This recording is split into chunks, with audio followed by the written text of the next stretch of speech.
Hello, my brothers and sisters. My name is Russell Taylor, and I'm a life coach. I function primarily, my concentration is primarily on marriage. As you can see the picture above my head, I believe that marriage is a team effort. But my focus is on men. So men are my primary focus, especially fatherless men, men who haven't had mentors in their life, men who have not seen the interaction between a real, successful husband and wife team. What I teach men is to be the best father and husband that every woman would want to marry. Let me tell you a little bit about myself. Again, my name is Russell Taylor. I married my high school sweetheart in Josephine, Crane High School, Chicago, Illinois. I knew at first sight she was my soulmate. Our first formal and get date, our first formal date was our prom.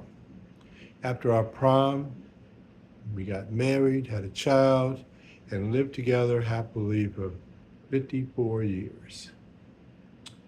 Recently, my beloved did our homegoing. So she passed away about a year ago. And it made me realize that there's a possibility that some of the things that I've learned in my 50 years, I might be able to share, particularly with my men, Black men particularly.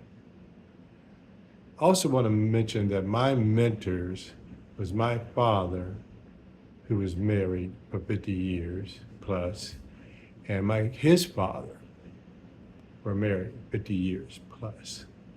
They married their soulmates.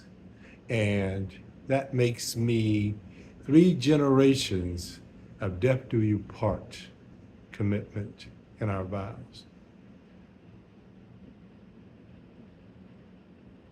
My inspiration is when have seen TV shows like The Cosby Show with the Huxtable family, and I saw how wonderful a highly educated, beautiful, classy Black woman lawyer could have picked herself a man that she respected and admired enough to be his helpmate in their relationship.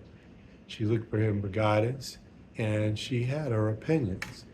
But if you will notice in that TV show, in most cases,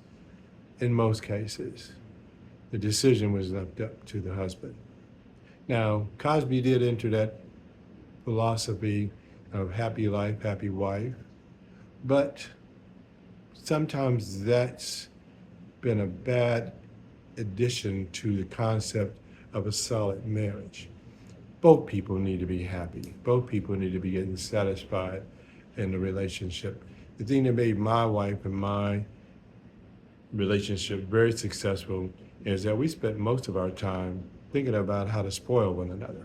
I learned the things she liked, the things she thought were special, and I made sure that in those special moments, and sometimes not so special moments, I would make those things happen for her.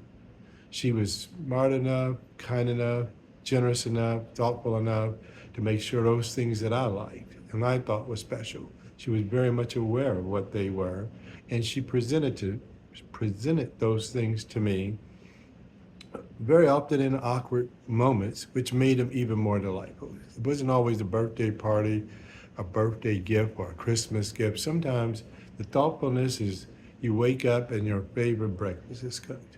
Sometimes just while you're sitting watching TV, you cuddle up and you rub her feet. There are small things that makes relationships satisfying, but it's always about being thoughtful. Now, in the Huxtable example, even with all the kids that they had, some people might say, well, that's a family of the upper class. But I also take in consideration the family of Everybody Hates Chris. and the father works 4 or 5 jobs, the wife has no job, she takes care of the home, and they work the system. So the point I'm making is there's all types of relationships. And in those relationships, you had to find what works for you. I love it when women say, I'm not like any other woman. Well, if you're not like any other woman, then you must understand that no man can figure out most women. And if you're unique to that, then that means it would take an exceptional guy to be the man that you would want to be your leader, your guide, the person you trust to give you guidance, security, and protection. The purpose of me doing this videos or to coach, see,